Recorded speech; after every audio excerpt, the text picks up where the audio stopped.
Besok kita jual rumah ini, lalu tendang istrimu yang bodoh itu keluar. Tawa mereka pecah di tengah malam. Tak menyadari aku berdiri di balik pintu menggenggam bukti kehancuran mereka. Mereka pikir aku mangsa, padahal akulah pemburunya. Saat fajar tiba, tawa itu berubah menjadi sebelum ceritanya dimulai. Silakan tulis di kolom komentar dari daerah mana saja teman-teman yang menonton cerita ini. Jangan lupa like dan subscribe agar channel ini bisa semakin berkembang dan bisa mempersembahkan cerita yang lebih menarik lagi. Jarum jam di dinding kamar menunjukkan pukul dini hari. Keheningan di rumah mewah di kawasan Jakarta Selatan itu terasa begitu pekat, seolah menyerap segala energi kehidupan di dalamnya. Desi terbangun dengan tenggorokan yang terasa kering dan perih. AC di kamarnya menyala terlalu dingin dan selimut tebal yang membalut tubuhnya sudah tersingkap entah sejak kapan. Ia menoleh ke sisi tempat tidur di sebelahnya. Kosong. Bantal di sisi itu masih rapi, dingin. Tanda belum disentuh sama sekali malam ini. Desi menghela napas panjang. Ini bukan kali pertama Lukman, suaminya selama 5 tahun terakhir tidak ada di tempat tidur saat lewat tengah malam, mungkin lembur di ruang kerja lagi. Batin Desi mencoba berpikir positif meski hatinya mencelos. Lukman belakangan ini sering beralasan bahwa bisnis properti yang ia rintis sedang menghadapi masalah pelik, sehingga ia butuh waktu menyendiri untuk berpikir. Dengan langkah gontai, Desi turun dari ranjang. Ia mengenakan robe sutra tipis berwarna marun. Hadiah ulang tahun dari mendiang ayahnya 3 tahun lalu. Rumah ini, rumah 2 lantai dengan pilar-pilar kokoh bergaya kolonial modern adalah warisan ayahnya. Setiap sudut rumah ini menyimpan memori masa kecil Desi. Namun malam ini, lorong menuju dapur terasa asing dan mencekam. Saat kakinya menapaki anak tangga terakhir menuju lantai 1, Desi mendengar suara. Bukan suara tikus atau angin, melainkan suara denting gelas kaca yang beradu, samar-samar disusul oleh tawa tertahan. Tawa itu terdengar renyah, geli, dan intim. Desi menghentikan langkahnya. Jantungnya mulai berdegup lebih kencang, memompa darah hingga terdengar berdengung di telinganya. Suara itu berasal dari ruang tengah yang tersambung langsung dengan ruang makan dan minibar. Seharusnya hanya ada Lukman di bawah. Tapi tawa itu jelas bukan monolog. Ada suara perempuan. Mungkin bully dia menginap dan sedang mengobrol. Desi mencoba merasionalisasi. Mertuanya itu memang sering datang tiba-tiba dan menginap tanpa pemberitahuan, bertingkah seolah ia ratu di istana ini. Desi melangkah perlahan, berusaha tidak menimbulkan bunyi gesekan antara sandal rumahnya dengan lantai marmer. Ia merapat ke dinding pembatas ruang keluarga. Cahaya dari ruang tengah temaram hanya diterangi lampu gantung kristal yang disetel redup dan beberapa lilin aroma api yang biasa Desi nyalakan untuk relaksasi. Namun, pemandangan yang menyambut matanya membuatnya membeku, darahnya serasa berhenti mengalir. Di sofa kulit Elsa buatan Italia kesayangan mendiang ayahnya, duduk 3 orang yang sangat ia kenal. Lukman duduk bersandar dengan kancing kemeja atas yang terbuka. Wajahnya merah padam, jelas karena pengaruh alkohol. Di tangan kanannya tergenggam gelas wine berisi cairan merah pekat. Anggur Cabernet Sauvignon koleksi simpanan Desi yang harganya jutaan rupiah yang ia simpan untuk perayaan ulang tahun pernikahan mereka bulan depan. Di sebelah kirinya duduk Bu Lydia, ibu mertuanya. Wanita paruhbaya itu mengenakan daster batik sutra yang Desi sadari adalah miliknya yang hilang minggu lalu dari lemari laundry. Bu Lydia tertawa sambil menepuk-nepuk paha Lukman dengan bangga, dan di sebelah kanan Lukman bersandar manja di bahu suaminya adalah Natasha, sekretaris sekaligus rekan junior Lukman di kantor. Gadis muda berusia 24 tahun dengan rambut panjang bergelombang dan wajah yang selalu tampak polos di depan Desi. Malam ini, kepolosan itu lenyap. Natasha mengenakan lingerie hitam, yang Desi tahu pasti bukan miliknya dan menatap Lukman dengan tatapan memuja yang menjijikan. Mereka bertiga tampak seperti keluarga bahagia yang sesungguhnya. Dan Desi, ia merasa seperti hantu yang tidak terlihat di rumahnya sendiri. Kamu hebat sekali, Lukman. Suara Bu Lydia terdengar jelas memecah keheningan di kepala Desi. Ibu tidak menyangka kamu bisa menahan diri selama ini menghadapi perempuan membosankan itu. Sabar, Bu, jawab Lukman. Suaranya berat dan menyeret. Ia mengecup kepala Natasha, semua butuh proses. Kalau aku tidak berpura-pura jadi suami yang baik dan penurut selama 5 tahun ini, mana mungkin dia mau menandatangani surat kuasa pengelolaan aset itu? Desi menutup mulutnya dengan kedua tangan, menahan jeritan yang siap meledak. Kakinya lemas, tapi ia memaksakan diri untuk tetap berdiri. Ia harus mendengar ini. Ia harus tahu seberapa dalam pisau itu menancap di punggungnya. Desi menahan napas, menekan tubuhnya semakin rapat ke dinding dingin di balik pilar penyekat ruangan. Ia tahu satu gerakan kecil saja bisa membuat mereka sadar akan kehadirannya. Namun, rasa ingin tahu dan naluri pertahanan dirinya kini lebih kuat daripada rasa sakit hatinya. Ia mengeluarkan ponsel dari saku robenya, tangan gemetar hebat saat menekan ikon perekam suara. Layar ponsel menyala redup, merekam setiap kata yang akan menghancurkan hidupnya malam ini. Tapi, Mas, kamu yakin besok semua akan lancar? Suara Natasha terdengar manja, sedikit merengek. Jari-jari lentiknya memainkan kancing ke meja Lukman. Aku sudah bosan tinggal di apartemen sempit itu, aku mau tinggal di rumah yang layak. Rumah ini seleranya agak kuno, tapi lokasinya strategis. Kalau dijual harganya pasti fantastis. Lukman tertawa kecil, meneguk sisa anggur di gelasnya. Tenang saja, sayang. Kamu pikir untuk apa aku suruh dia menandatangani tumpukan dokumen? Asuransi bulan lalu saat dia sedang sakit demam tinggi. Di antara tumpukan kertas itu terselip surat kuasa penuh untuk memindah tangankan aset. Si bodoh itu bahkan tidak membacanya. Dia cuma tanya, ini buat apa? Mas, dan aku jawab buat masa depan kita. Lalu dia langsung tanda tangan. Bodoh sekali.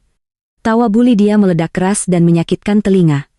Ya ampun, Desi itu memang naif atau otaknya kosong sih? Mentang-mentang anak orang kaya, dia pikir dunia ini seindah dongeng. Dia tidak sadar kalau dia itu cuma sapi perah buat kita. Lukman. Air mata Desi menetes tanpa suara jatuh membasahi pipinya. Sapi perah, batinnya perih. Kalimat itu terngiang-ngiang. Selama ini ia selalu berusaha menjadi menantu yang baik. Ia membiayai pengobatan jantung bully dia, membelikan mobil untuk adik Lukman, bahkan memodali bisnis properti Lukman yang tak kunjung untung itu. Semua itu ia lakukan atas nama cinta dan bakti seorang istri. Ternyata di mata mereka ia hanyalah dompet berjalan. Nah, seru Lukman tiba-tiba suaranya meninggi penuh euforia. Ia mengangkat gelas kosongnya ke udara seolah sedang bersulang dengan bayangan masa depan. Besok pagi jam 10, agen properti kenalanku akan datang. Dia sudah punya pembeli cash, orang kaya baru dari Kalimantan yang tidak peduli harga pasar. Begitu transaksi deal, kita jual rumah ini. Lalu Desi tanya Natasha. Nada suaranya tidak menyeratkan simpati sedikit pun, justru penasaran. Begitu uang masuk rekeningku, ingat, rekening pribadiku bukan rekening bersama. Kita tendang istrinya yang bodoh itu keluar, jawab Lukman enteng, seolah sedang membicarakan sampah yang harus dibuang. Aku akan gugat cerai dia dengan alasan ketidakcocokan. Dengan surat kuasa itu, secara hukum aku berhak menjual rumah ini atas nama dia. Uangnya akan kita pakai untuk modal nikah kita. Beli rumah baru di Menteng dan sisanya buat ibu jalan-jalan ke Eropa. Akhirnya bully dia bertepuk tangan girang. Ibu sudah tidak sabar melihat wajahnya saat diusir nanti. Pasti dia akan menangis-nangis minta ampun. Mas Lukman, jangan tinggalkan aku. Bully dia menirukan suara Desi dengan nada mengejek yang dibuat-buat. Natasha terkik. Kasihan sih sebenarnya, tapi ya sudahlah. Siapa suruh jadi wanita yang tidak bisa memuaskan suami, benar kan? Mas, benar banget, sahut Lukman. Dia itu kaku, tidak seperti kamu. Cukup. Desi merasa mual. Perutnya bergejolak hebat, campuran antara rasa jijik dan amarah yang mendidih. Ia ingin lari ke sana, menampar wajah mereka satu persatu, melempar botol anggur itu ke kepala Lukman dan menjambak rambut Natasha. Tapi akal sehatnya, warisan kecerdasan ayahnya yang seorang pengusaha sukses menahannya. Jika ia melabrak mereka sekarang, apa yang akan terjadi? Lukman akan menyangkal. Mereka akan memutarbalikkan fakta. Lukman bisa saja menggunakan kekerasan fisik. Dan yang paling parah, Desi belum punya persiapan apa-apa untuk melawan surat kuasa itu. Jika besok pagi agen properti datang, berarti waktunya kurang dari 8 jam. Ia mematikan rekaman di ponselnya. Tangannya mengepal hingga kuku-kukunya memutih. Nikmati tawamu malam ini, Lukman, Bulia, Natasha. Bisik Desi dalam hati, suaranya bergetar namun tajam. Tertawalah sepuas kalian, karena besok kalian tidak akan bisa tertawa lagi. Dengan sisa tenaga yang ada, Desi berbalik perlahan. Ia merangkak naik kembali ke lantai 2, kembali ke kamarnya yang dingin. Ia tidak boleh ketahuan. Ia harus menjadi pemain sandiwara yang lebih hebat dari Lukman. Matahari pagi menembus celah tirai kamar, menyilaukan mata Desi yang sembab. Ia tidak tidur sedetik pun setelah kembali ke kamar. Pikirannya berpacu menyusun rencana, menimbang opsi, dan menahan rasa sakit yang terus menggerogoti dadanya. Pukul 6 pagi, pintu kamar terbuka. Lukman masuk dengan wajah segar, rambut basah sehabis mandi di kamar mandi bawah dan membawa nampan berisi segelas jus jeruk dan roti panggang. Aroma parfum maskulinnya menguar, parfum mahal yang dibelikan Desi bulan lalu. "Selamat pagi, sayang," sapa Lukman dengan senyum manis yang biasa ia tampilkan. Senyum yang dulu membuat Desi jatuh cinta, tapi kini terlihat seperti seringai serigala. "Aku buatkan sarapan."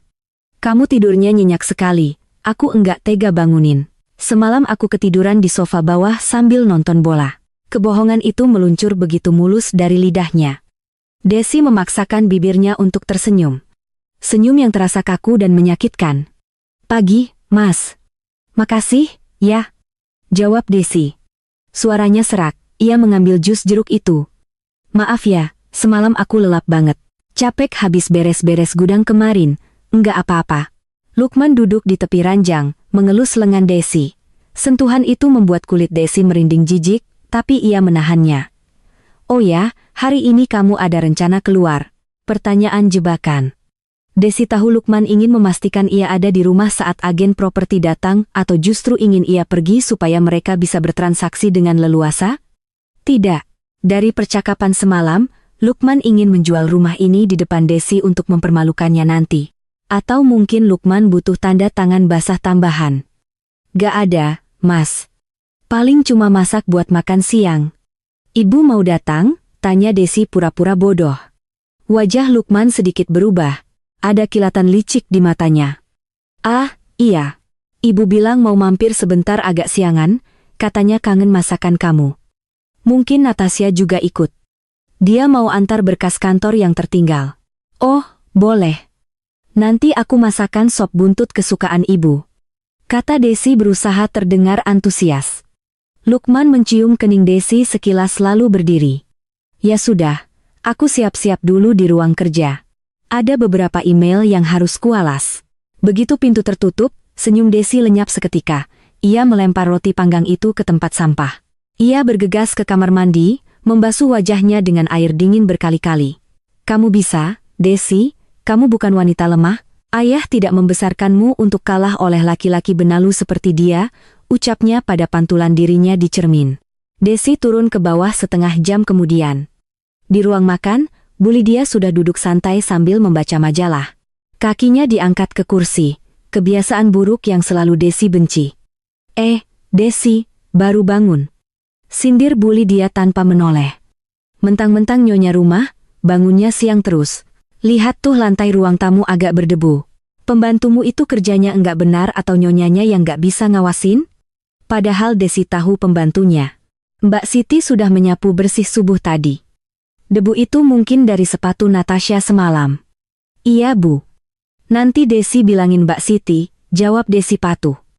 Ia menuangkan kopi untuk dirinya sendiri. "Oh ya," Desia meletakkan majalahnya. "Nanti jam 10 ada tamu teman Lukman mau datang. Katanya mau lihat-lihat desain interior rumah ini buat referensi. Kamu jangan kaget ya kalau ada orang asing masuk, kamu di dapur saja siapin makan siang. Jangan keluar-keluar. Malu kalau dilihat tamu kamu bau bawang." Perintah itu sangat spesifik. Mereka ingin mengurungnya di dapur sementara mereka menjual rumahnya di ruang tamu. "Baik, Bu. Desi di dapur aja nanti," jawab Desi pelan. Dalam hati ia berteriak, tunggu saja kejutannya. Nenek sihir. Desi melihat ke arah meja kopi di ruang keluarga. Ada ponsel Lukman tergeletak di sana. Lukman sedang di taman belakang, merokok sambil menelepon seseorang. Mungkin si agen properti ini kesempatan emas.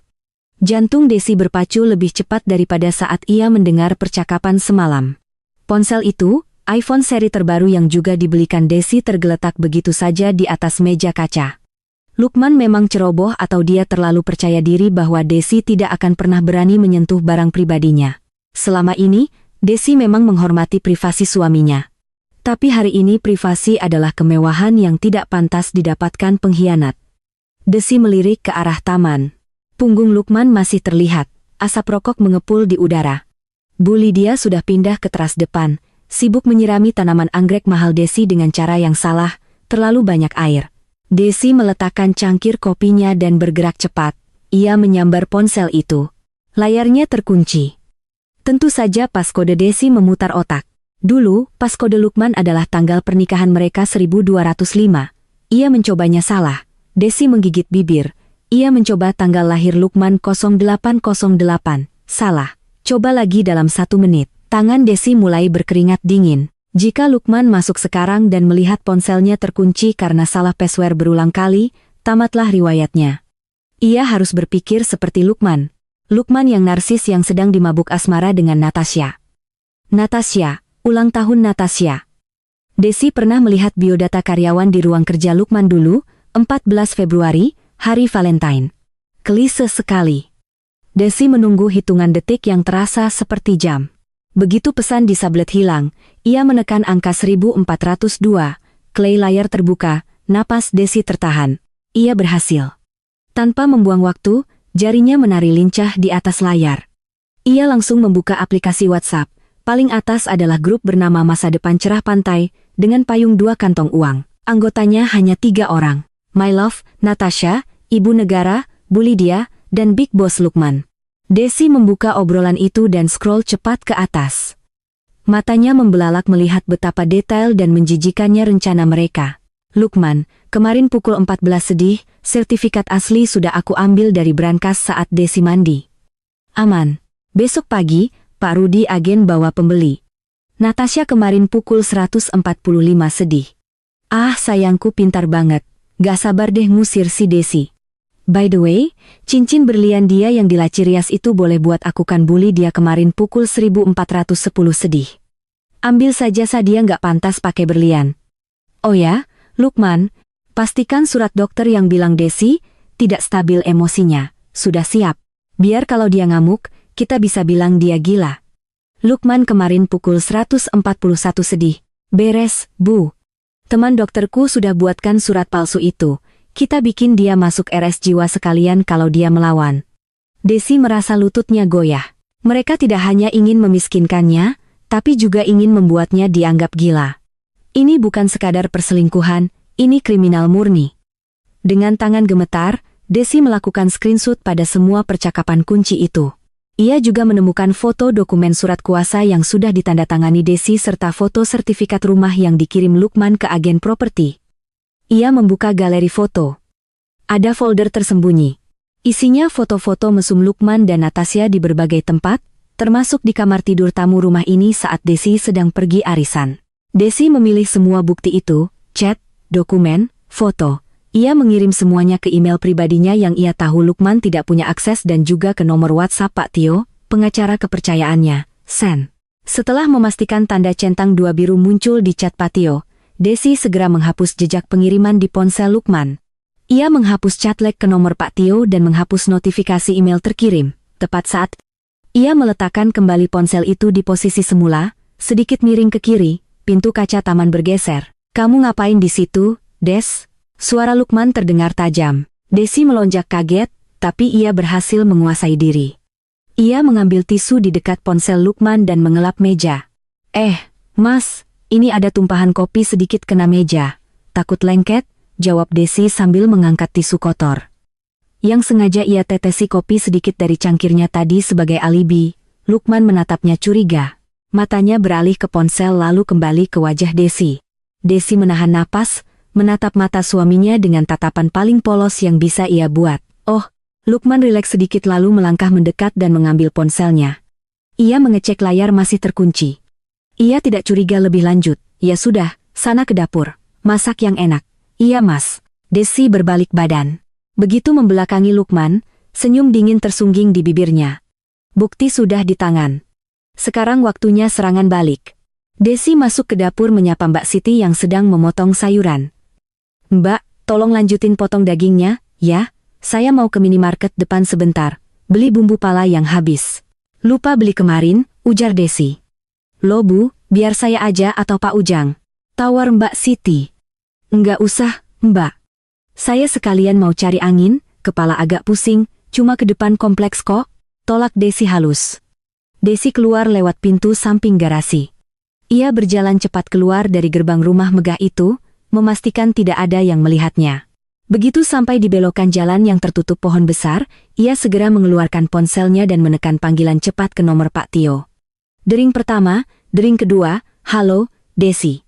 Tumben telepon pagi-pagi.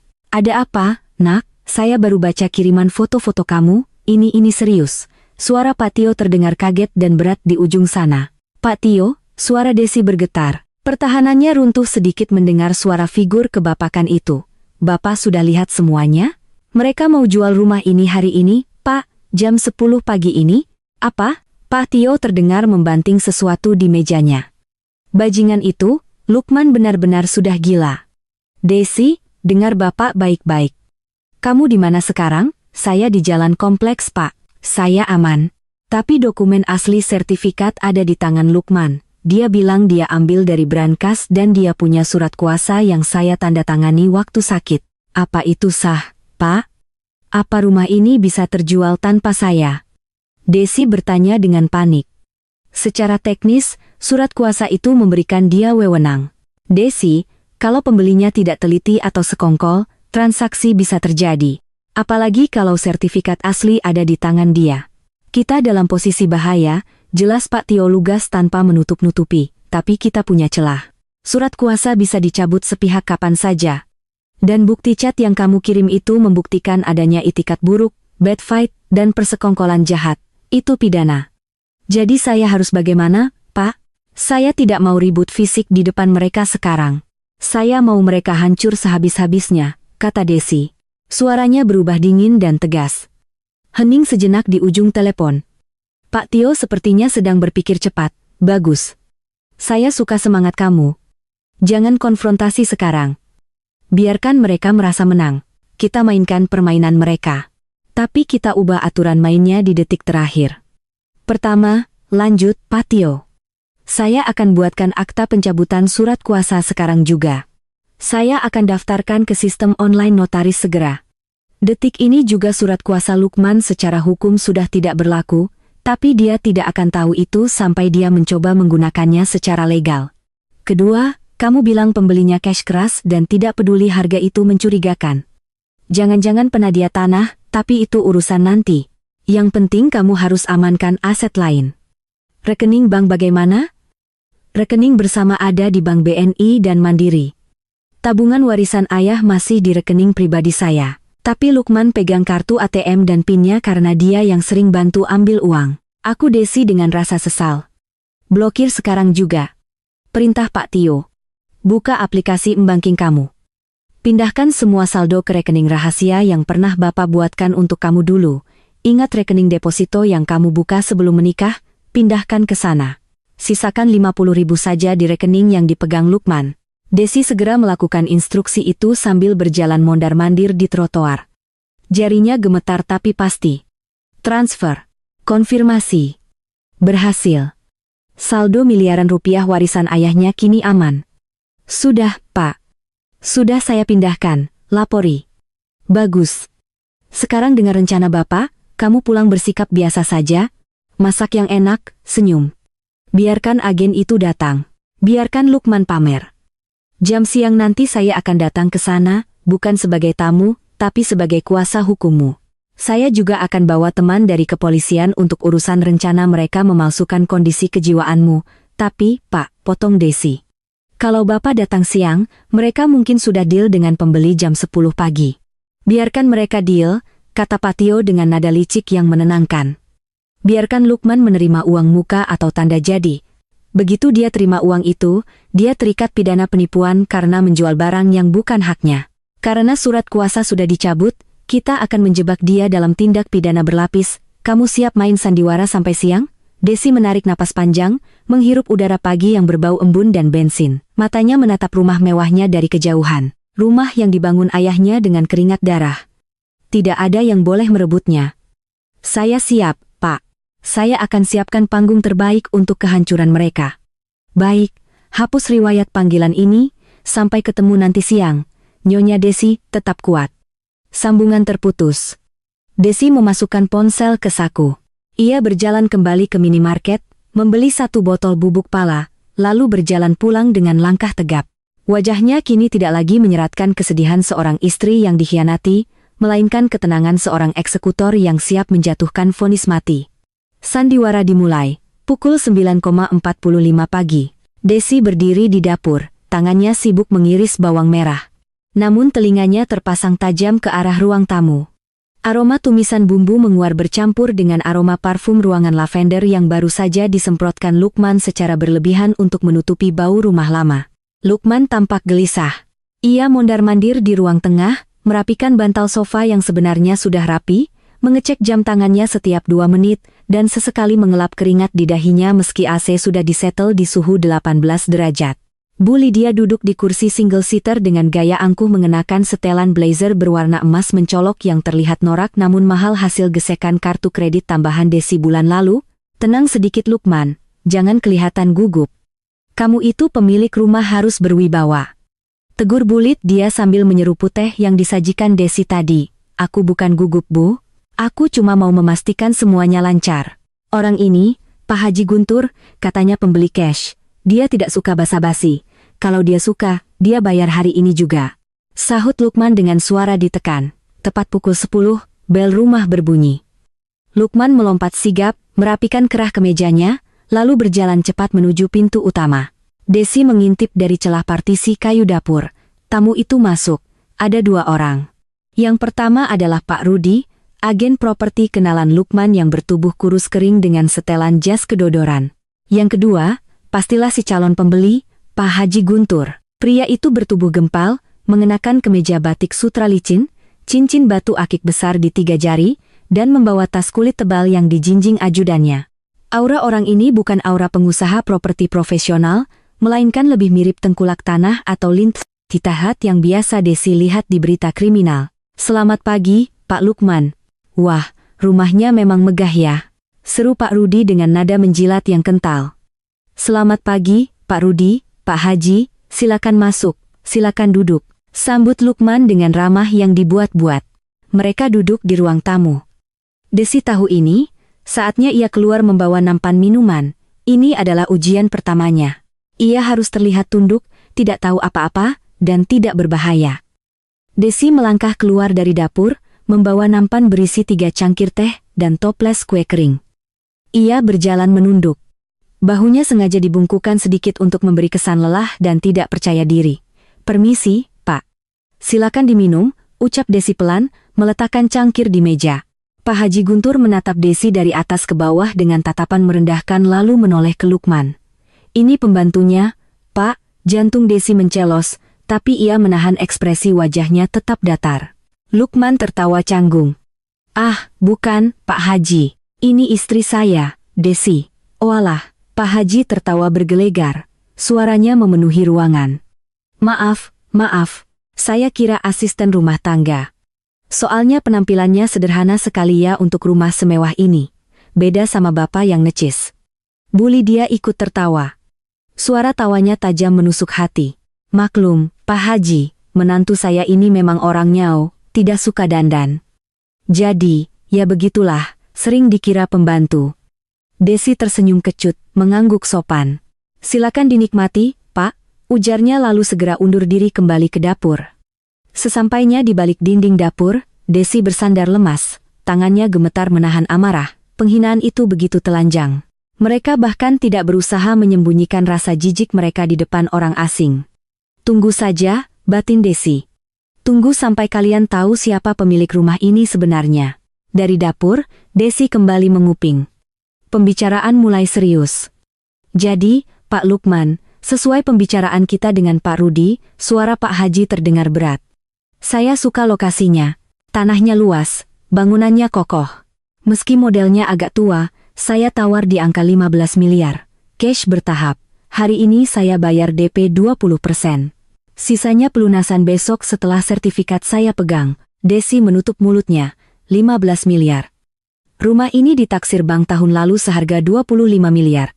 Lukman menjualnya dengan harga obral demi uang cepat, kebodohan suaminya benar-benar tiada tara. Wah, 15 miliar ya? Lukman terdengar ragu sejenak. Mungkin sadar itu terlalu murah. Itu sudah harga bagus, Pak Lukman, sela Pak Rudi cepat, pasar lagi lesu. Lagi pula Bapak butuh cepatkan Pak Haji ini satu-satunya yang berani cash. Betul. Timpal Buli dia tak sabar.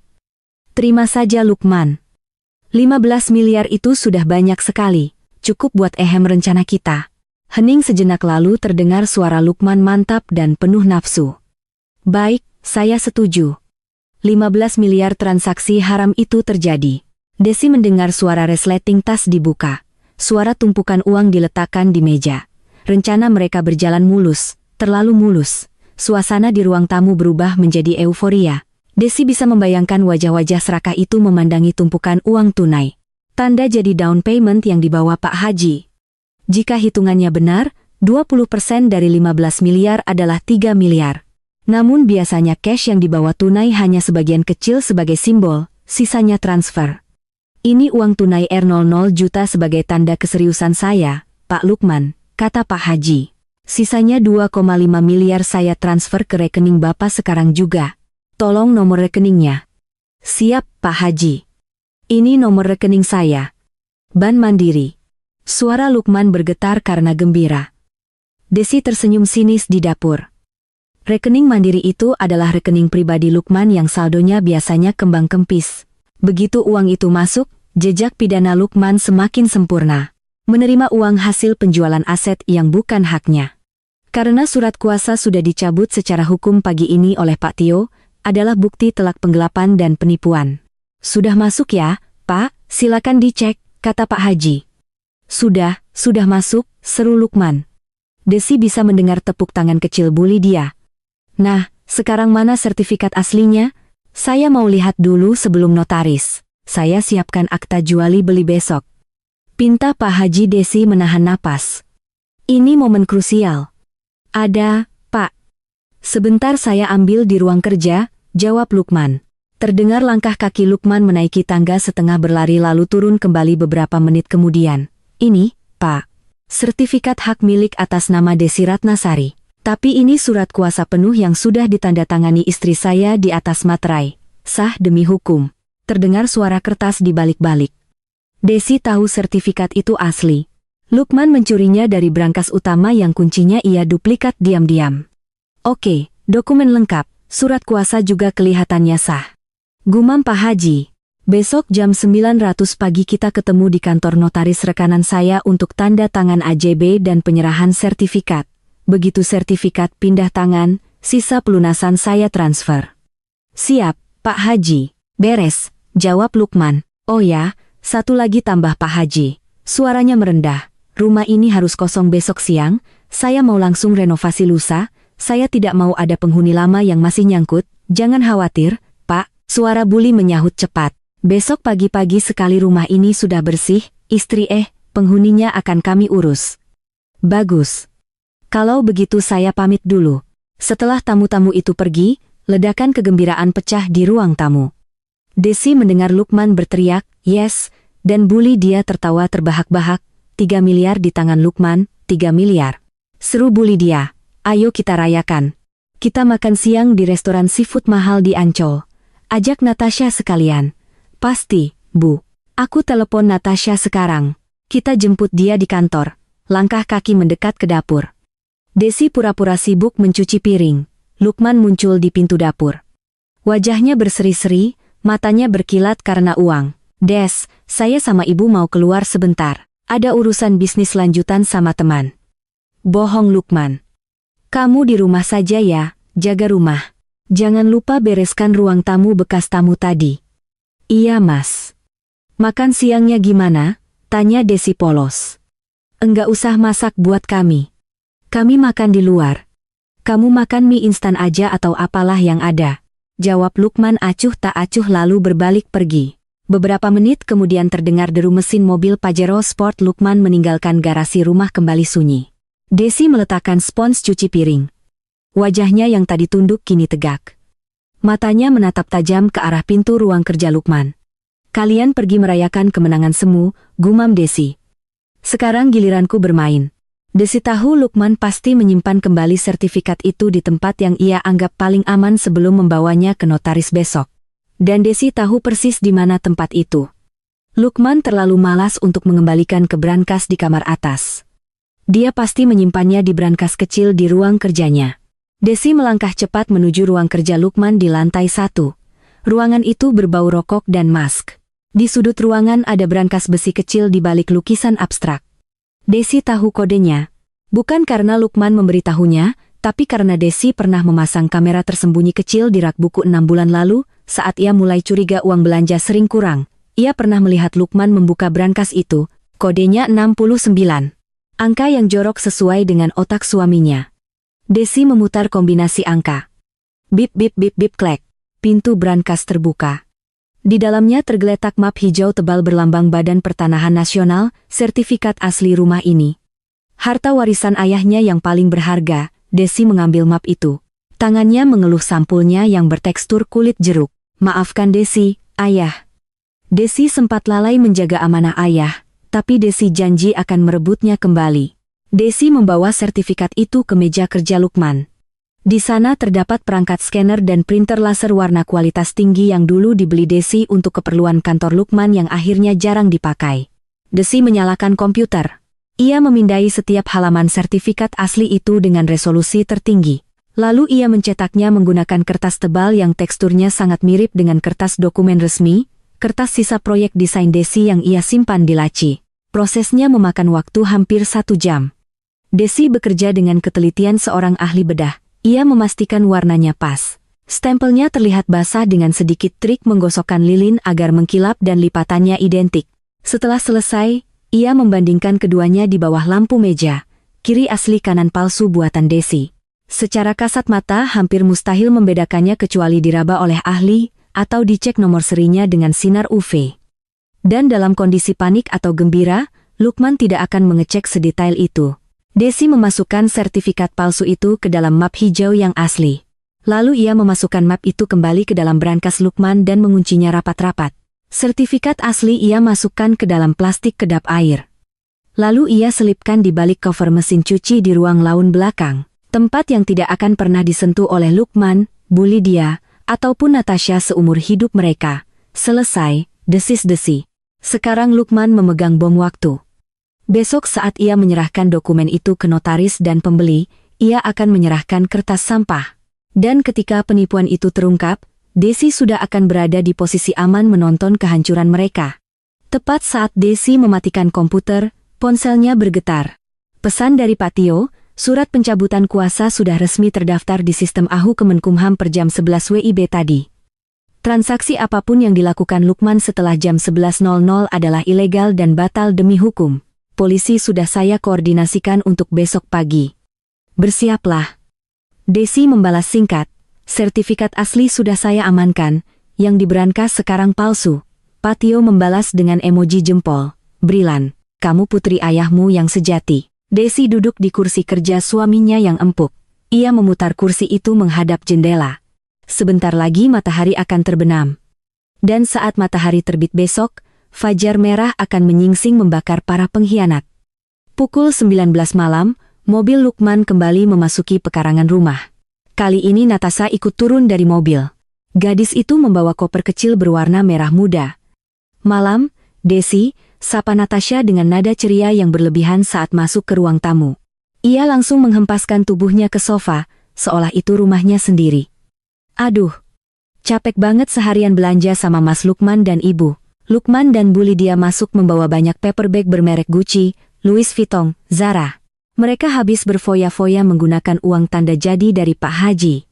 Des, tolong bawakan barang-barang ini ke kamar atas ya.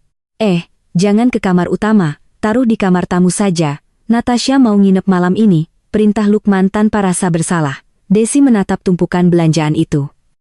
Uang itu, uang hasil penjualan rumahnya. Darahnya mendidih tapi ia mengangguk. Baik mas, oh iya. Des, kita mau makan malam, kata Bu Lydia sambil melepas sepatunya sembarangan. Tadi kita sudah makan seafood, tapi Natasha katanya pengen makan masakan rumahan buatan kamu, coba bikin nasi goreng spesial atau apa gitu, cepetan ya, kami lapar lagi, ini adalah penghinaan tingkat akhir. Mereka menyuruh pemilik rumah memasak untuk pelakor yang akan mengusirnya besok. Siap, Bu. Kebetulan saya sudah siapkan bahan untuk supa, jawab Desi. Desi pergi ke dapur. Di sana di atas meja racikan bumbu, Desi membuka laci tersembunyi. Ia mengambil botol kecil berisi cairan bening, itu bukan racun mematikan. Desi tidak bodoh. Ia tidak mau jadi pembunuh. Itu adalah obat tidur cair dosis tinggi yang pernah diresepkan psikiater untuknya. Saat ia insomnia parah pasca kematian ayahnya, ia meneteskan cairan itu ke dalam panci sup. Cukup untuk membuat 3 ekor gajah tertidur pula sampai pagi atau setidaknya membuat mereka bangun dengan kepala berat dan linglung. Makan malam berlangsung dengan suasana neraka bagi Desi. Ia tidak diizinkan duduk semeja. Ia berdiri di dekat pantry, siap menuangkan air jika gelas mereka kosong. Rasanya lumayan juga masakan si Desi ini. Komentar Natasha sambil mengunyah daging iga. Sayangnya, mulai besok dia nggak bisa masak di dapur mewah ini lagi. Lukman tertawa sambil menyendok kuah sup rakus. Tenang, sayang.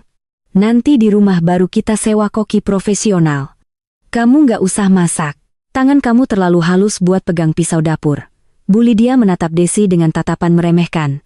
Dengar itu, Desi, istri itu harusnya diratukan, bukan cuma jadi babu. Kalau kamu pintar dikit dandan dan servis suami, mungkin nasibmu nggak bakal tragis begini.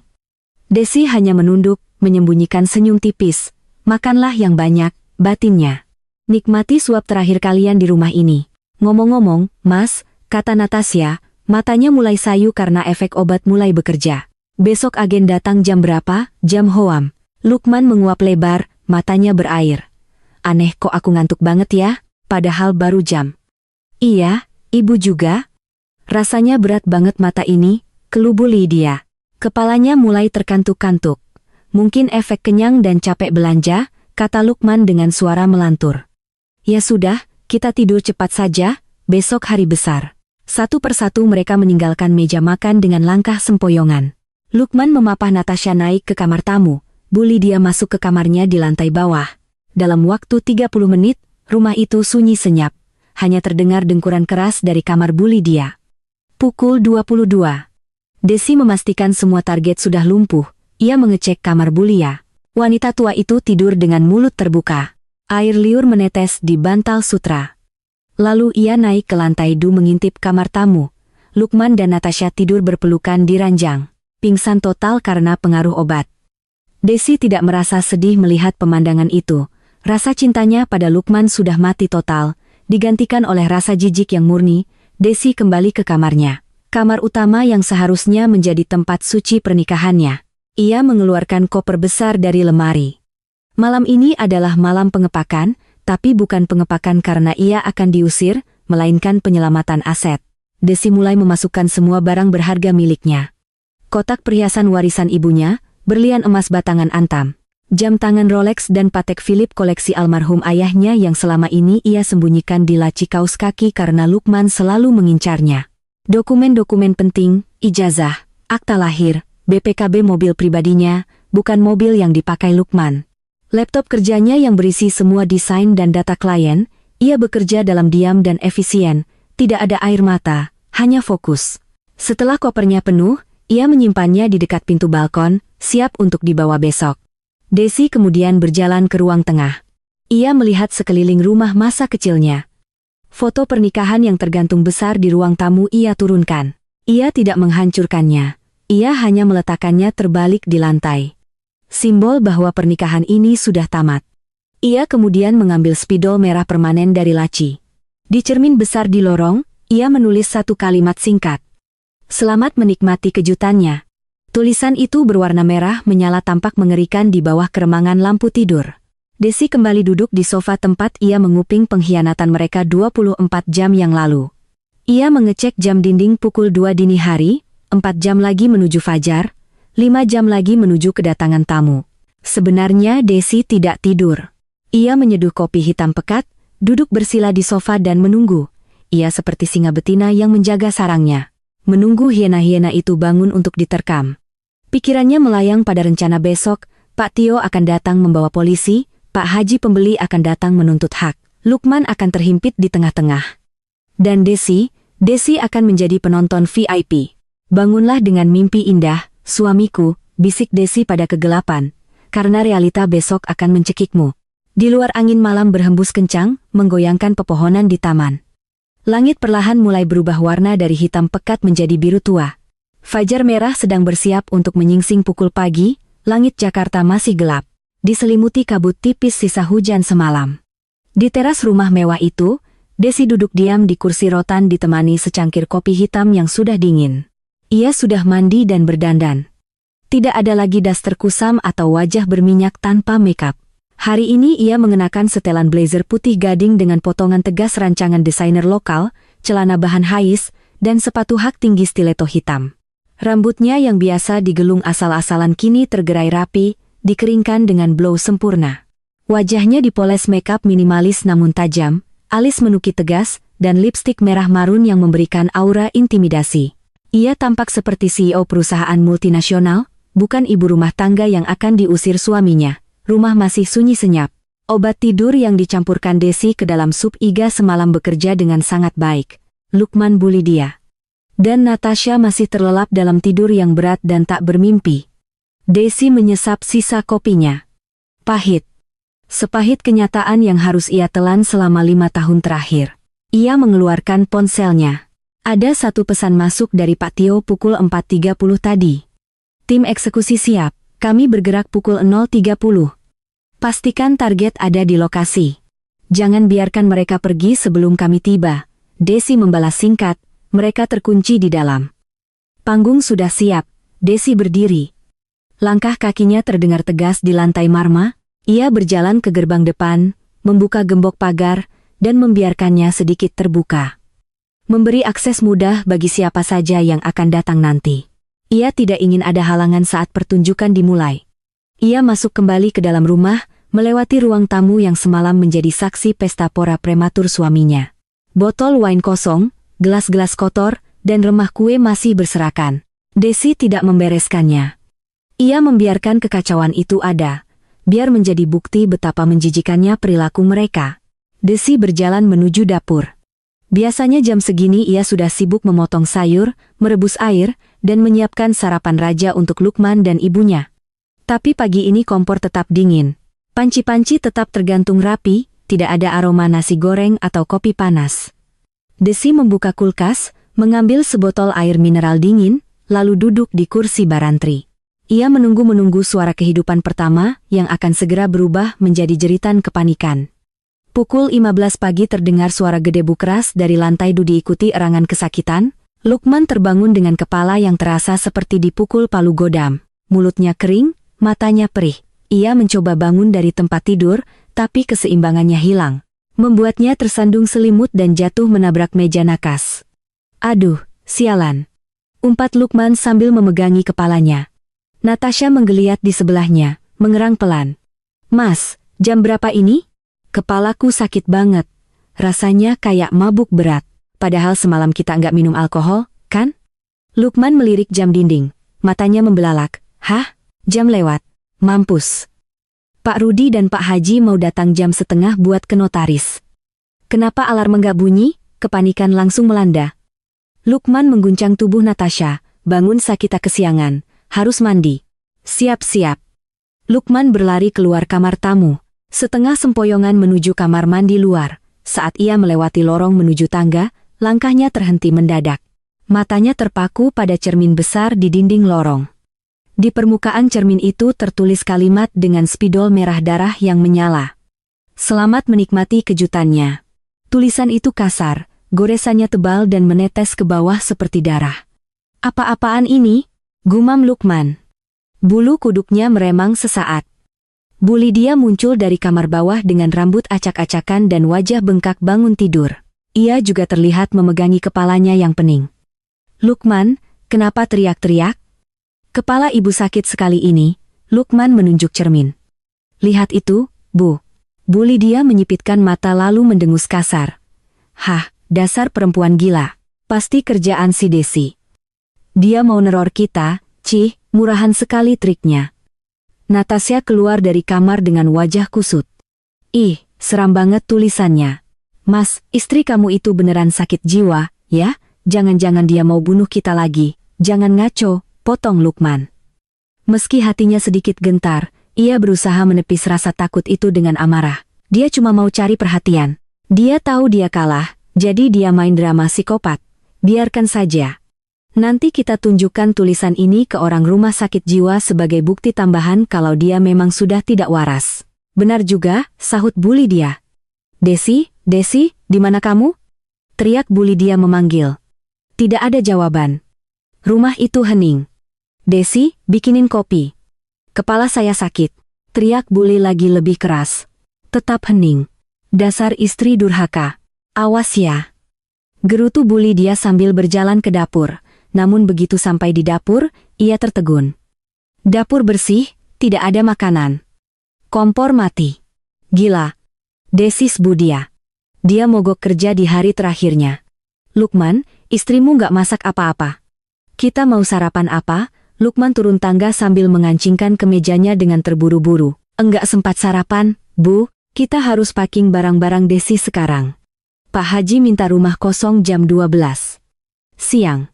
Kita harus singkirkan barang-barang dia sebelum kita berangkat ke notaris. Ya sudah, ayo Natasha bantu ibu, perintah Bu Lydia. Mereka bertiga dengan kepala yang masih pening sisa obat tidur memulai aksi kejam mereka. Pukul 4:45 pagi, Lukman, Bulia, dan Natasha menyerbu masuk ke kamar utama, kamar Desi. Mereka membawa gulungan plastik sampah hitam besar, trash bag. Masukin semua bajunya ke sini, perintah Lukman. Ia membuka lemari pakaian Desi dengan kasar. Ia menarik keluar gaun-gaun, kemeja dan pakaian dalam Desi, lalu melemparnya sembarangan ke lantai sebelum dipungut Natasha dan dimasukkan asal-asalan ke dalam plastik sampah. Ini baju-baju mahal loh, Mas. Sayang banget. Komentar Natasha sambil memegang sebuah dress sutra. Ini boleh buat aku enggak? Ambil saja kalau kamu mau, sisanya buang. Kita nggak butuh jejak dia di rumah baru nanti, jawab Lukman dingin. Bu Lydia sibuk mengobrak-abrik meja rias. Ia mencari kotak perhiasan. Loh, kok kosong? Bu Lydia menarik semua laci. Kosong. Hanya ada sisir patah dan ikat rambut karet gelang. Tidak ada berlian, tidak ada emas, tidak ada jam tangan mewah yang ia tahu Desi simpan. Lukman perhiasannya nggak ada, seru Bu Lydia panik. Jangan-jangan dia bawa kabur. Lukman menoleh, keningnya berkerut. Mungkin dia pakai atau dia simpan di tasnya. Ah, sudahlah, Bu. Perhiasan itu nilainya berapa sih? Paling ratusan juta. Kita sebentar lagi dapat 15 miliar. Nggak usah pusingin recehan.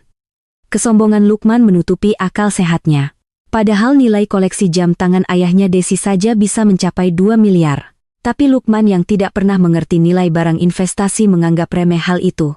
Fokusnya hanya satu, uang tunai dari Pak Haji. Sudah. Jangan buang waktu cari perhiasan. Fokus kosongkan kamar ini, bentak Lukman. Dalam waktu 30 menit, kamar itu berantakan. 3 kantong plastik hitam besar berisi barang-barang. Desi tergeletak di sudut kamar seperti tumpukan sampah. Beres, kata Lukman. Napasnya terengah-engah. Keringat dingin mengucur di pelipisnya. Efek samping lain dari obat tidur yang dipaksa bekerja keras oleh adrenalin. Ponsel Lukman berdering. Nama Pak Rudi agen muncul di layar. Halo, Pak Rudi. Pak Lukman. Saya dan perwakilan Pak Haji sudah di jalan. Sekitar 15 menit lagi sampai. Dokumen sudah siapkan. Kita tanda tangan AJB. Akta jual beli di rumah saja dulu biar cepat. Nanti notaris menyusul untuk legalisasi. Loh, bukannya di kantor notaris? Tanya Lukman bingung. Pak Haji mendadak ada meeting di bandara jam 11.00, jadi dia minta jemput bola. Dia bawa notarisnya ke rumah Bapak. Gimana, bisa kan? Lukman berpikir sejenak. Ini justru lebih bagus. Ia tidak perlu keluar rumah menyeret Desi. Transaksi selesai di sini. Uang cair. Lalu Desi diusir. Bisa, Pak? Sangat bisa. Saya tunggu. Jawab Lukman semangat. Ia menutup telepon dan menatap ibu serta selingkuhannya. Perubahan rencana. Mereka ke sini. Kita selesaikan semuanya di ruang tamu. Kamu dandan yang cantik, Bu. Tolong siapin minum seadanya. Pakai air dispenser aja. Aku mau ambil sertifikat. Lukman bergegas turun ke ruang kerjanya, jantungnya berdegup kencang karena gembira. Ia masuk ruang kerja, langsung menuju lukisan abstrak di dinding. Ia menurunkannya, menekan kode 6969. Bip, pintu brankas terbuka. Map hijau itu masih di sana. Tenang dan diam. Lukman mengambilnya. Ia membukanya sekilas. Melihat kop surat Garuda Pancasila, melihat stempel BPN, melihat nama Desi Ratnasari. Aman, gumamnya. Matanya yang awam dan pikirannya yang keruh tidak menyadari bahwa kertas itu sedikit lebih putih dari kertas dokumen negara yang biasanya agak kekuningan atau bahwa hologram di sudut kanan bawah tidak memantulkan cahaya pelangi yang sempurna. Ia menutup map itu, mencium sampulnya dengan penuh nafsu. Tiket kebebasan, bisiknya. Lukman keluar dari ruang kerja dengan langkah gagah, membawa sertifikat palsu itu di tangannya, seolah ia memegang tongkat raja. Pukul 8.45 pagi, sebuah mobil Alphard hitam berhenti di depan pagar rumah. Pak Rudi turun diikuti oleh seorang pria parubaya yang tampak serius, notaris rekanan Pak Haji, dan dua orang bertubuh tegap yang sepertinya asisten Pak Haji. Pak Haji sendiri belum terlihat turun, mungkin masih di dalam mobil menerima telepon. Lukman menyambut mereka di pintu utama dengan senyum lebar. Bu Lydia berdiri di belakangnya dengan dagu diangkat tinggi. Natasha yang sudah berganti pakaian dengan dress mini ketat berdiri di samping Lukman memegang lengannya posesif. "Selamat datang, Pak Rudi." "Pak Notaris." "Silakan masuk," ujar Lukman ramah. Mereka duduk di ruang tamu. Suasana sedikit tegang namun penuh antisipasi. Pak Haji masih di mobil, sedang call penting. "Beliau minta kita mulai verifikasi dokumen dulu," kata Pak Rudi. "Mana sertifikat dan surat kuasanya, Pak Lukman?" Lukman dengan bangga meletakkan map hijau dan map berisi surat kuasa di atas meja. "Ini Pak, asli dan lengkap. Istri saya, maksud saya pemilik nama di sertifikat ini juga ada di rumah kalau Bapak butuh konfirmasi visual." Notaris itu mengambil dokumen tersebut. Ia mengeluarkan kacamata tebalnya lalu mulai memeriksa lembar demi lembar. Hening sejenak, hanya terdengar suara kertas di balik. Tiba-tiba terdengar suara langkah kaki sepatu hak tinggi beradu dengan lantai marmer dari arah tangga. Tatata, iramanya lambat, stabil, dan mengintimidasi. Semua mata menoleh ke arah tangga. Desi turun. Lukman, Bu Lydia, dan Natasha terenganga. Mereka mengharapkan Desi yang kusut, menangis, mata bengkak, memakai deter, tapi yang mereka lihat adalah sosok wanita karir yang memukau. Blazer putihnya memantulkan cahaya matahari pagi yang masuk dari jendela, membuatnya tampak bersinar. Wajahnya dingin, tanpa ekspresi, namun matanya memancarkan kekuatan yang belum pernah dilihat Lukman sebelumnya. "Selamat pagi, Bapak-bapak," sapa Desi dengan suara alto yang tenang dan berwibawa. Ia tidak melihat ke arah Lukman sedikit pun.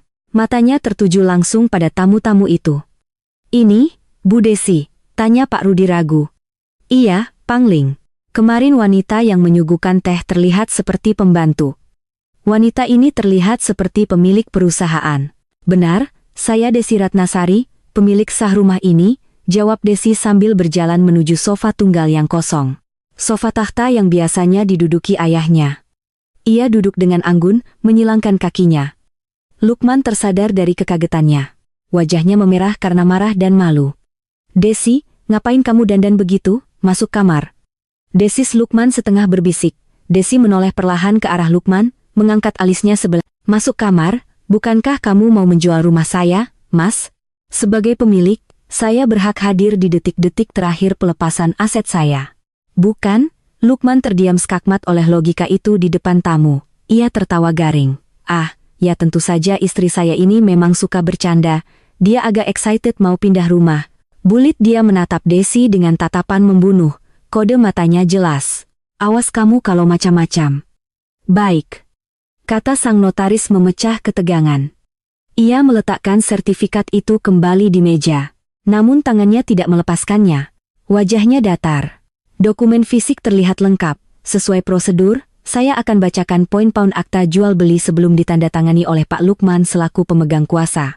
"Silakan, Pak," kata Lukman tidak sabar. "Tunggu sebentar," potong Desi. Tiba-tiba jantung Lukman berhenti berdetak sesaat. Apalagi Desi tersenyum tipis, sangat tipis. "Saya cuma mau tanya satu hal ke Pak Notaris.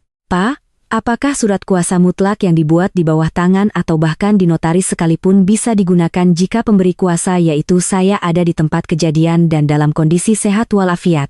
Notaris itu membetulkan letak kacamatanya, menatap Desi, lalu menatap Lukman. Ada kilatan aneh di mata notaris itu. Secara etika hukum, jika pemberi kuasa hadir, maka konfirmasi langsung dari pemberi kuasa adalah yang utama. Surat kuasa hanya alat bantu jika pemberi kuasa berhalangan? "Nah," kata Desi santai. Saya ada di sini. Saya hadir. Jadi, Mas Lukman, kamu tidak perlu capek-capek tanda tangan. Biar saya saja yang tanda tangan kalau saya setuju. Lukman pucat pasi. Rencananya bisa berantakan kalau Desi mengambil alih. Ia harus mendiskreditkan Desi sekarang juga. Maaf, Pak Notaris. Setelah Lukman cepat, suaranya bergetar. Seperti yang saya bilang ke Pak Rudi, istri saya ini kondisi mentalnya sedang tidak stabil. Dia sering halusinasi dan berubah pikiran drastis.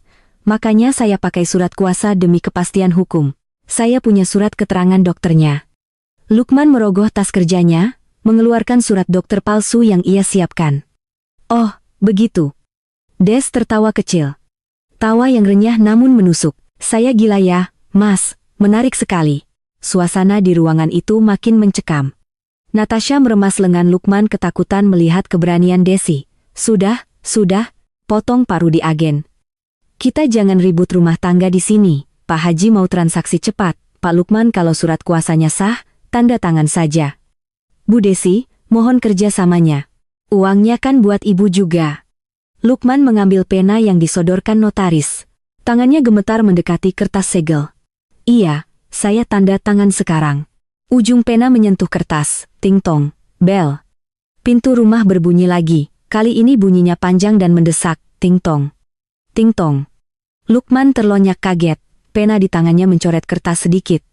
Siapa lagi itu? Bentaknya. Mungkin Pak Haji turun dari mobil, tebak Natasha. Biar saya buka, kata Desi. Ia berdiri dengan tenang seolah sudah menantikan bunyi bel itu. Duduk, Desi, bentak Lukman. Biar Pak Rudi yang buka. Tapi Desi tidak peduli. Ia berjalan menuju pintu utama. Lukman hendak mengejarnya, tapi notaris menahan tangan Lukman. Pak Lukman, selesaikan dulu tanda tangannya. Lukman terbelah antara mengejar Desi atau tanda tangan demi uang, ketamakan menang. Ia kembali menunduk untuk tanda tangan. Saat itulah pintu depan terbuka lebar. Bukan Pak Haji yang masuk, melainkan serombongan orang berseragam coklat polisi dan beberapa pria berjas rapi yang membawa map-map tebal. Di depan mereka berjalan seorang pria tua berambut putih dengan tongkat kayu yang elegan namun wajah yang garang. Pak Tio, pengacara senior yang ditakuti banyak orang. Dan di belakang Pak Tio berdiri dua petugas polisi dengan pangkat balok di pundak.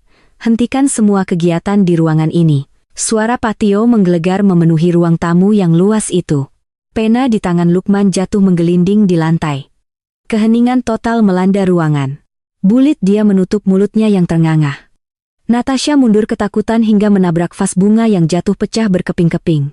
Suaranya nyaring memecah kebisuan. Perang.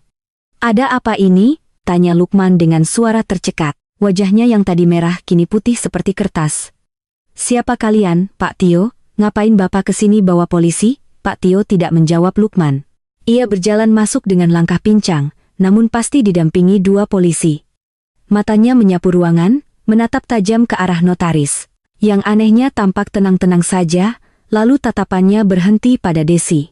Pak Tio mengangguk hormat pada Desi. Maaf, saya terlambat 2 menit. Nyonya Desi macet di depan kompleks.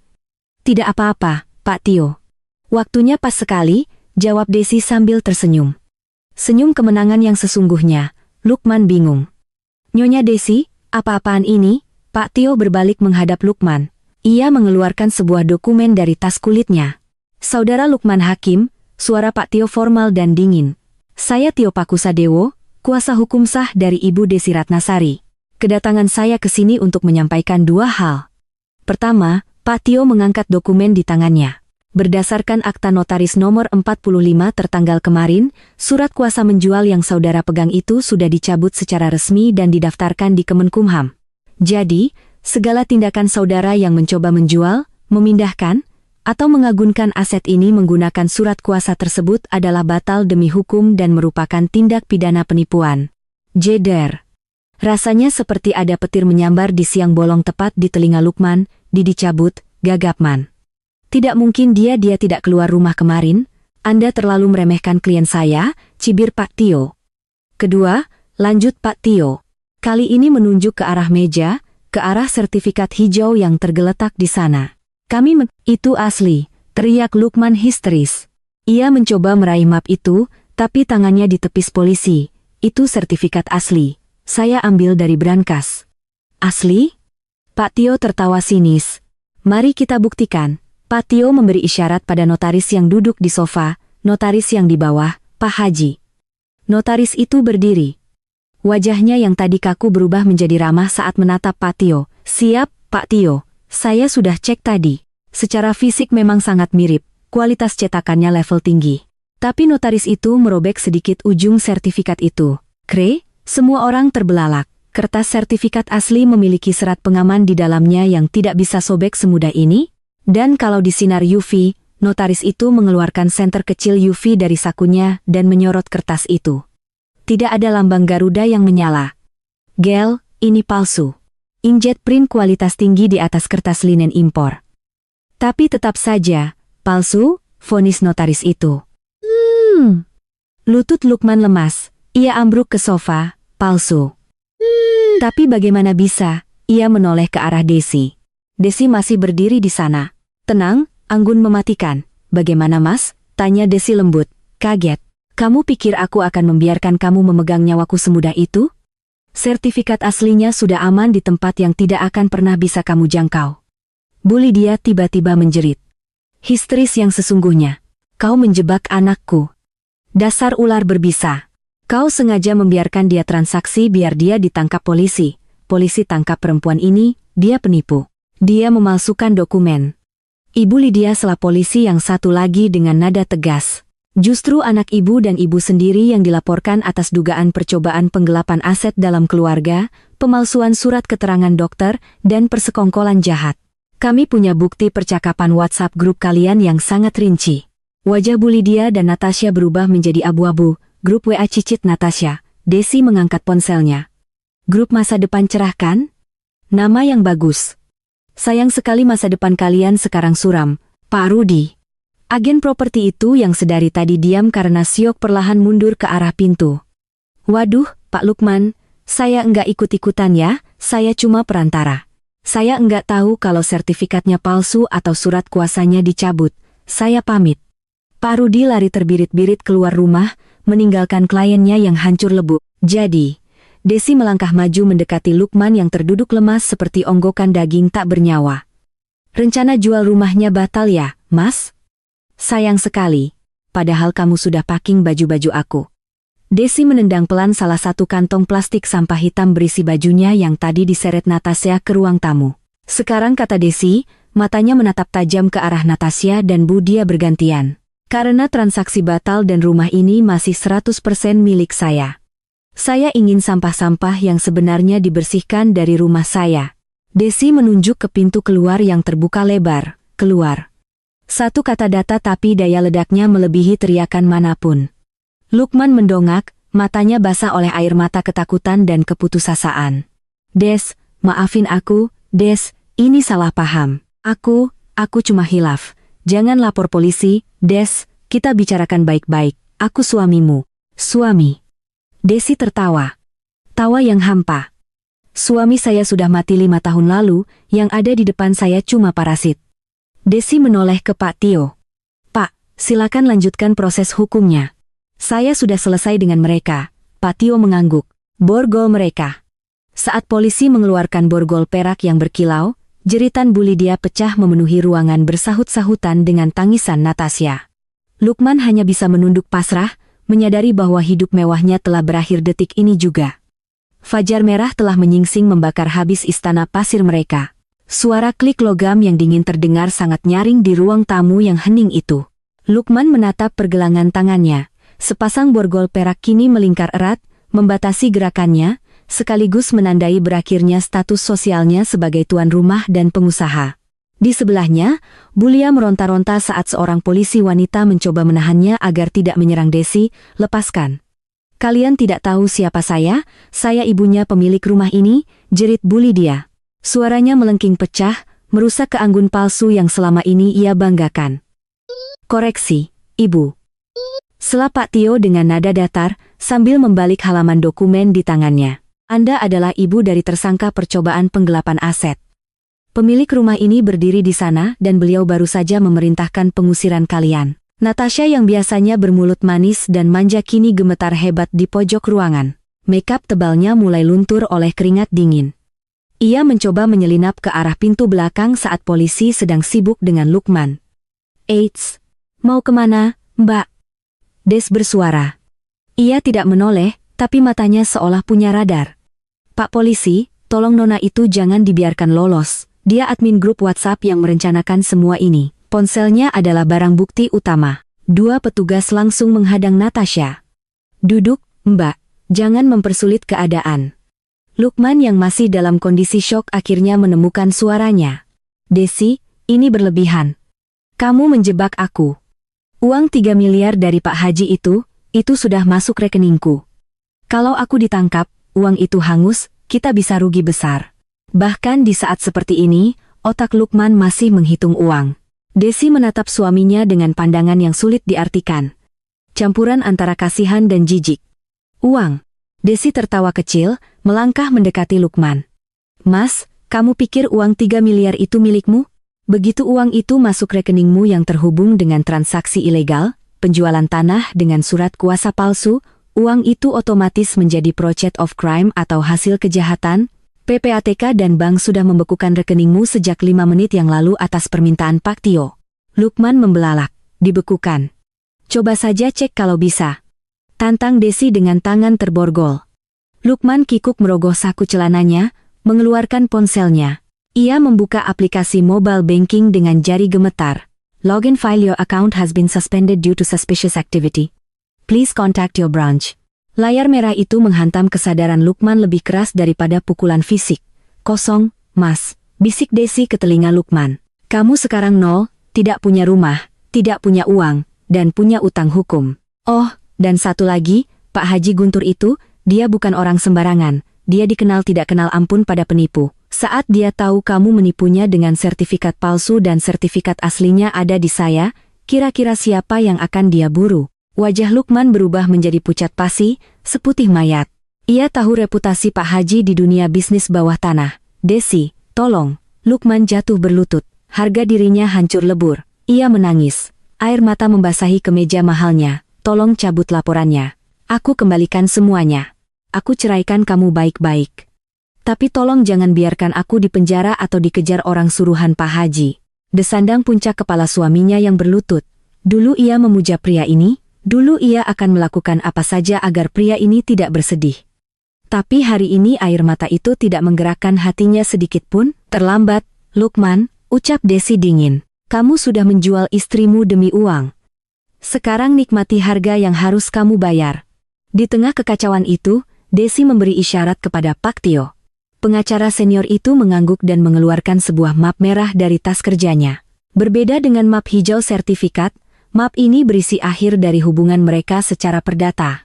Pak Tio meletakkan map itu di meja, tepat di depan wajah Bu Lydia yang masih terengah-engah menahan marah. "Apa ini?" "Desis bully.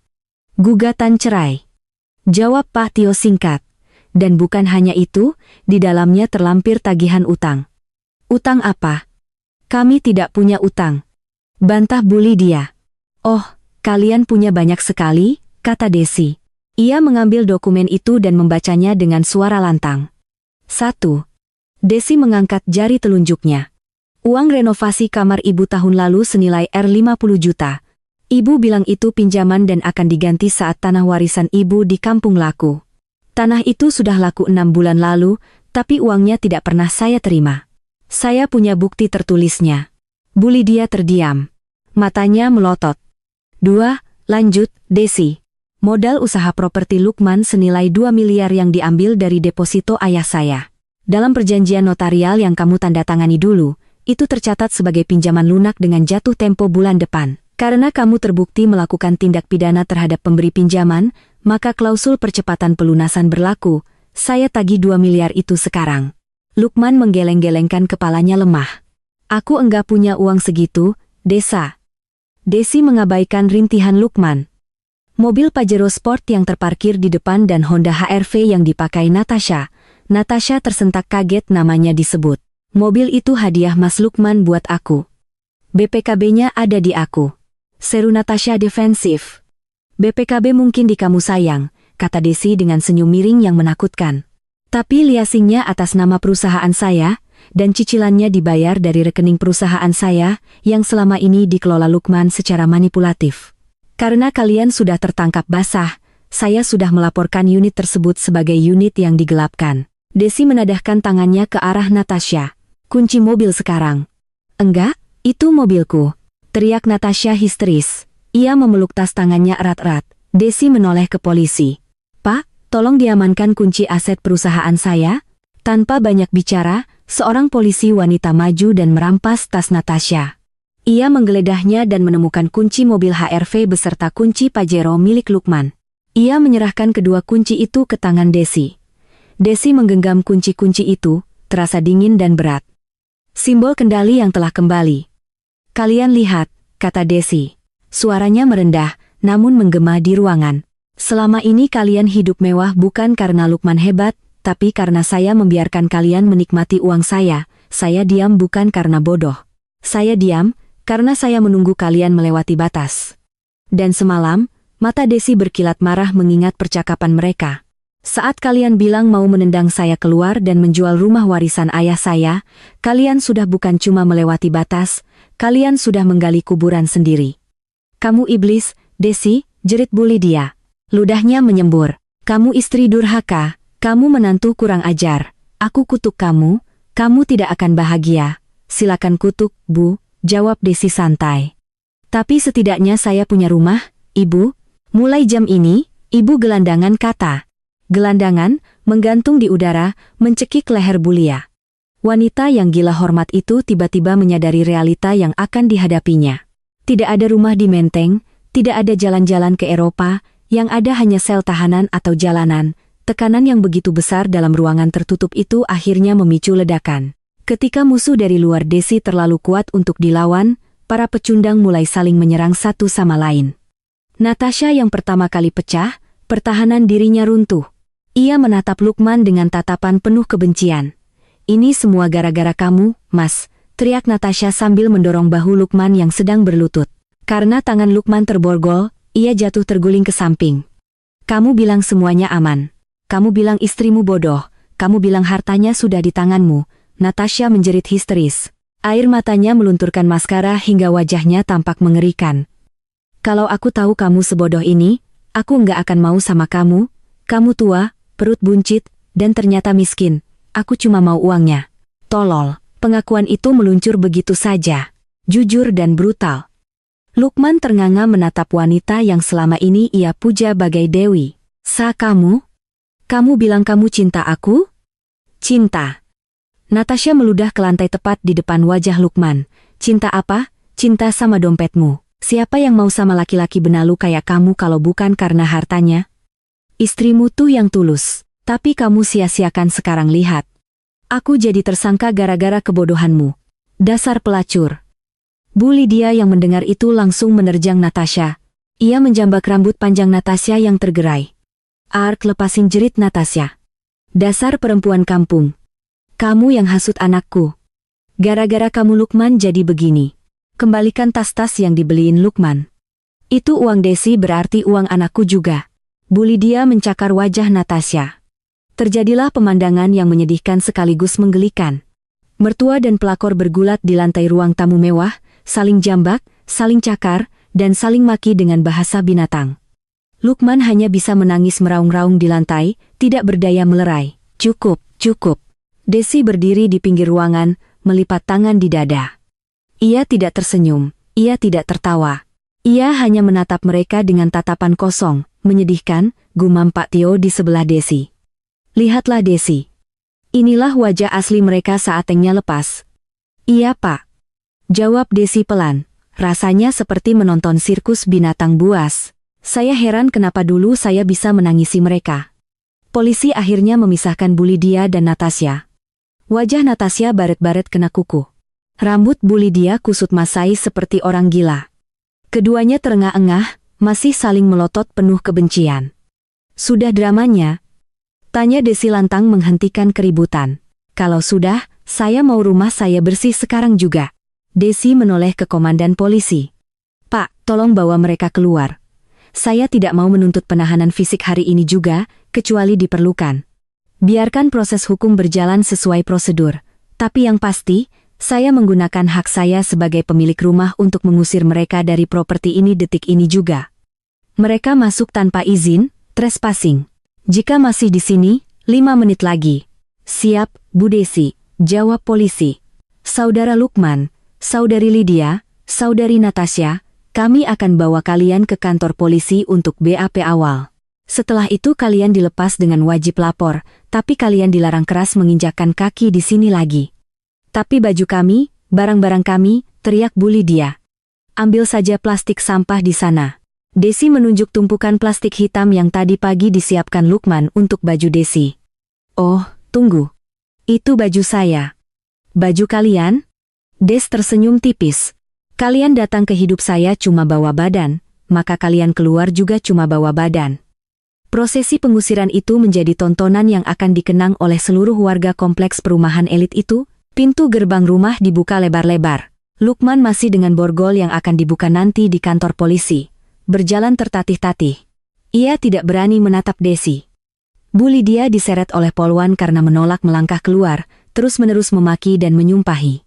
Natasha berjalan cepat sambil menutupi wajahnya dengan sisa rambutnya yang berantakan, mencoba menghindari kamera ponsel para tetangga yang mulai berkumpul karena keributan. Desi berjalan mengikuti mereka sampai ke batas pagar. Ia berdiri tepat di garis gerbang batas antara kerajaannya dan dunia luar.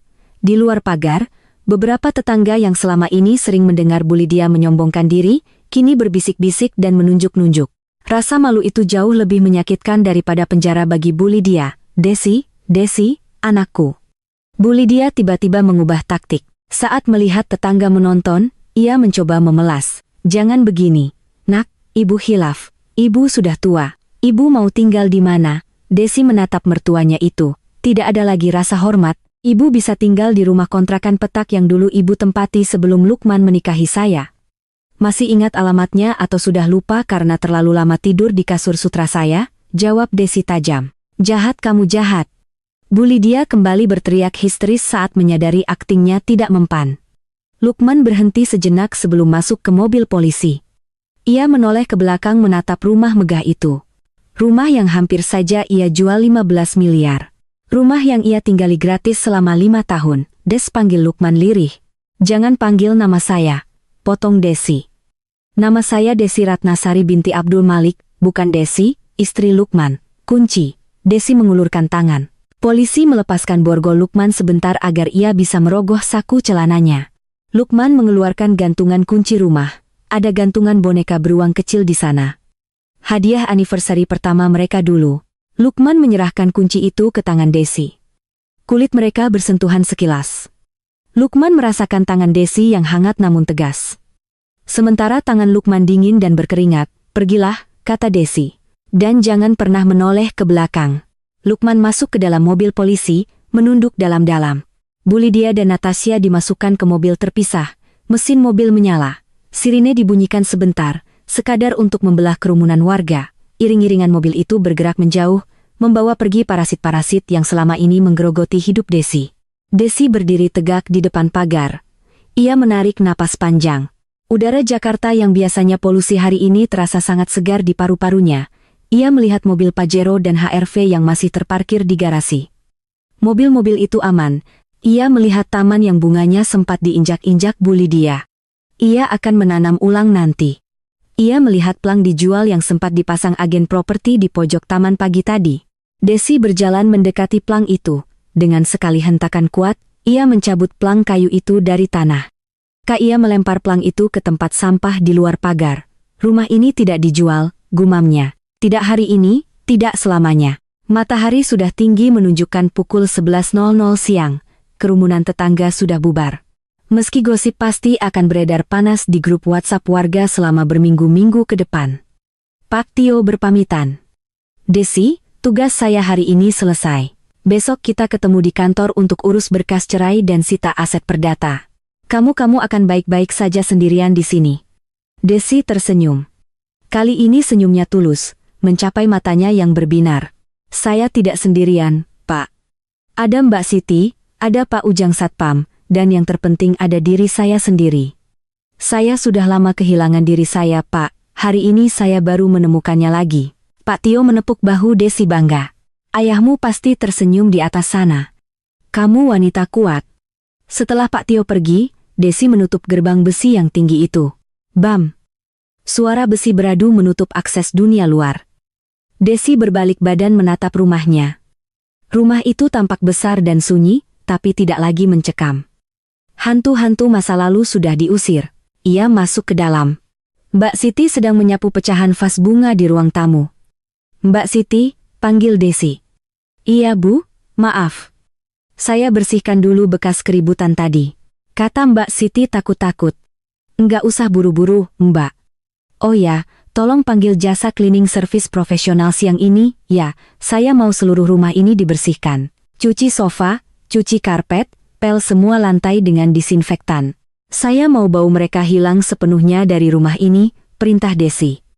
Siap, Bu. Laksanakan, jawab Mbak Siti semangat. Ia juga lega, majikannya yang baik hati itu akhirnya menang. Dan satu lagi, Mbak, tolong keluarkan semua barang-barang di kamar tamu dan kamar Ibu Lydia. Spray, bantal, guling, semuanya bakar di halaman belakang. Jangan ada yang tersisa. Bakar, Bu. Iya, bakar. Saya mau beli yang baru, yang lebih bagus, yang bersih. Desi kemudian menaiki tangga menuju lantai 2. Ia masuk ke kamar utamanya. Ia melihat tumpukan plastik sampah hitam berisi baju-bajunya yang tadi pagi disiapkan Lukman untuk mengusirnya. Desi merobek plastik itu, mengeluarkan baju-bajunya. Ia tidak marah. Ia justru merasa lega. Ia menggantung kembali baju-baju itu ke lemari.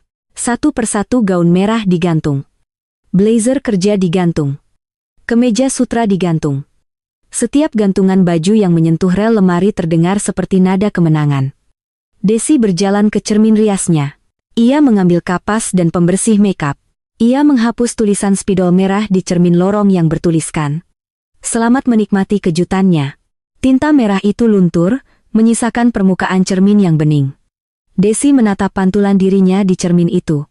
Ia melihat wanita berusia 30 tahun yang cantik, kaya, cerdas, dan kini bebas. Tidak ada lagi suami yang merendahkan, tidak ada lagi mertua yang menuntut, tidak ada lagi pelakor yang menusuk dari belakang. Ponselnya berbunyi, notifikasi dari bank. Uang deposito ayahnya aman. Bunga bulanannya baru saja masuk, jumlahnya cukup untuk membiayai hidup mewahnya tanpa perlu bekerja sebulan pun. Meski Desi tahu, ia akan tetap bekerja karena ia mencintai pekerjaannya. Desi berjalan ke balkon kamar. Ia melihat pemandangan Jakarta dari atas. Di kejauhan ia membayangkan Lukman Bully dan Natasha sedang duduk di kantor polisi. Saling menyalahkan dengan perut lapar dan masa depan yang hancur. Mereka akan menghadapi proses hukum yang panjang, pengacara yang mahal yang tidak mampu mereka bayar, dan stigma sosial yang abadi. Desi menyesap udara siang. Nah, bisiknya pada angin. Besok kita tidak jual rumah ini, tapi besok kita mulai hidup baru. Desi menutup pintu kaca balkon, menutup bab kelam dalam hidupnya, dan bersiap menulis bab baru yang jauh lebih indah. Fajar merah telah berlalu, berganti menjadi siang yang terang benderang. Ye.